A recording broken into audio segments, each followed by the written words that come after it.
gonna find, it's not gonna be like, wow, this is amazing, I've never heard anything like this before. It's probably not gonna happen today, so it's not like we're gonna like wow you like you've never heard this. What's probably gonna happen is you're gonna be like, oh yeah, I'm not doing that good enough, or yeah, I gotta get back to that, or that type of thing. So that's kind of what we're gonna go through. We're gonna go through some really best practice, discuss how to execute them really well, and then hopefully we can all go.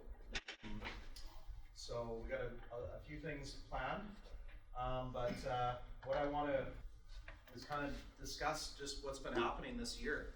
So for 2023, I thought we really got out of the gates well with service. So like in March, for instance, Woodgrove just had their best customer pay, right? Yeah.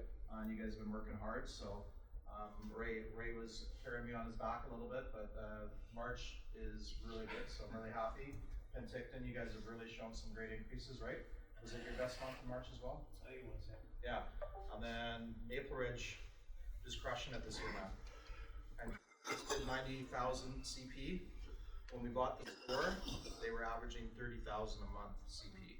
So less than 2 years, we're gonna hit 100,000 CP this month. And then Laura and Scott at Kelowna Hyundai are gonna come in around, you did 130 and you're probably tracking that again this month, right? Yeah. Anyway, some real positive stuff, guys. I consider myself an entrepreneur, but at this meeting, I wanted you to start thinking about the service department as your own business. So I kind of focused on that because it really should be your business. It really should be, this is my business. I'm an entrepreneur. How do I get my department and think like an owner and think about, your servicing customers, profitability, expenses, all that. So, and when you start thinking that way, then good things happen, right? Plan, okay? All right. The KEG mantra. So this is the leadership mantra. Scott Muir should know it. Hey, Scotty. Fail fast. I kind of got in the space about it once, but this basically means progress over perfection. I sometimes ride you guys. I'm not wanting perfection. I just want to see growth. I just want to see progress, and that when we say we're going to do something, that we're improving on it. I don't want to see we discuss something and then 3 months nothing happened. So basically, progress over perfection means whenever we commit to something, we want to keep growing and actionable items. So whatever you commit to while you're at this meeting, we want to see it grow. We don't expect 1,000% increases. We just want progress. Okay, that's one of our mantras, and the other mantra is fail fast. Kind of ties into that entrepreneurial video we watched. Sometimes we take too long to hire someone. I can think of a few examples at each store where it just took us too long to get someone replaced or a position filled. Or the opposite of that, maybe we took too long to let someone go that we knew wasn't right for the team. That's what that means. It means something's not working, and you know it's not working, then stop and try something else. Like after 2 or 3 months, there's no use beating it, beating the drum until it goes, and you're not getting any headway. So that's what fail fast means. It's kind of our mantra that we're trying for our leadership team, that we're really trying to focus on. I think some of that is the CSI stuff. We've got to keep trying stuff to get those CSI numbers up. We're going to have a lot of the workshop based on customer experience. But sometimes we just lose sight of things because we're in the game every day, right? So we're servicing customers, we're working on things, we're managing the departments, but then the customers come in and they don't come in every day. We do our jobs every day, and we're not aware of how we're coming across. We're not aware of how our business is operating. So sometimes we've got to really look in the mirror and say, is this a pass or a fail? And if it's a fail, then you work with your executives, which is Jordan or your GM or Scott and Wiley, and we come up with a new plan. But I really want you guys to write these down and really use them when you're making decision making. Progress over perfection. Am I progressing? And then if I'm failing at something, how long am I going to keep failing at it? Shouldn't I change? If it's already been a month, okay, I'll give it another 30 days, but no matter what, if I'm still failing after the second month, I got to pivot.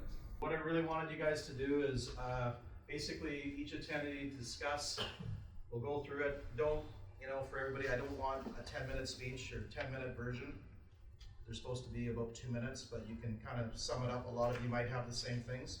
But basically, I want you to talk about what your wins were, something you absolutely crushed in 22, and you can also guide that into this because maybe we don't need to look in the rearview last year. If you're already crushing something this year, this last 3 months, you can speak to that. And then something that has not been working, did not work in 22 or this Q1.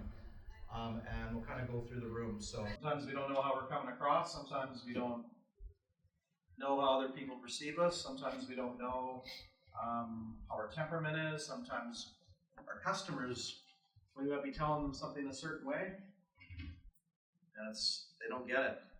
They don't understand it. And sometimes we got to think about that in our businesses. How are we communicating with the customers? How do we communicate with our staff?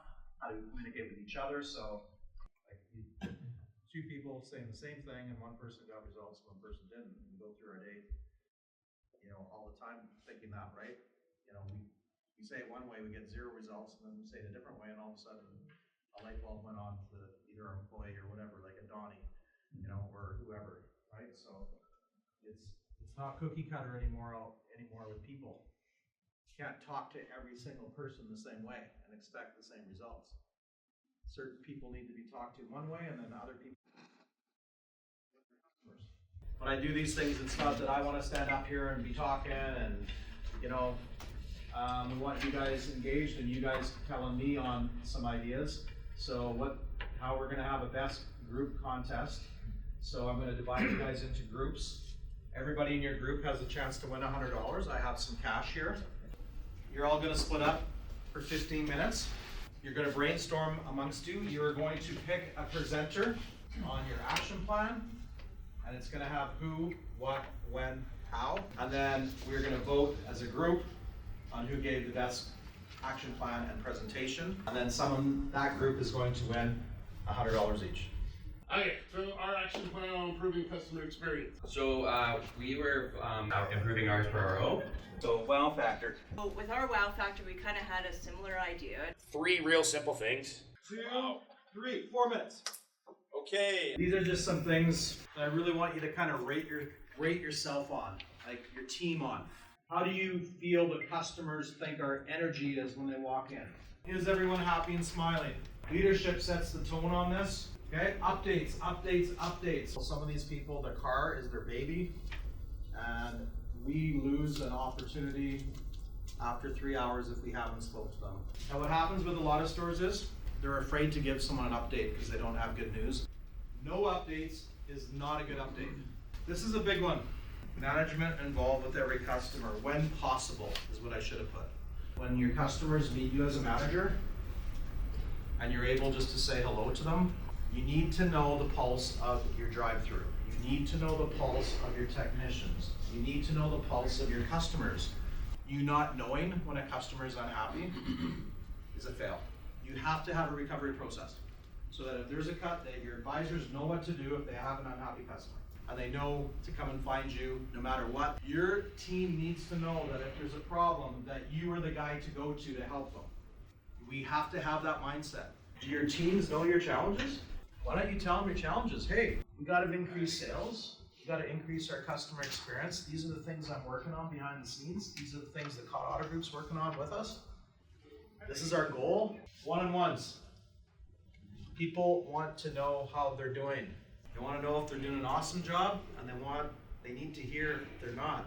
Make them want to stay in the group. Make them want to be part of this culture. Make them want to be part of your team. You do that by having monthly meetings and educating and communicating with them on how things are going. It's important if you're going to do team building that everyone's part of your team. Leadership and communication, been lots of training today. I'm really happy with the people in this room. I think all of you have great opportunities and you all have special strengths. And I think the ones you need to work on, but most of it's about communications and how you communicate. And so that is kind of the closing of this meeting.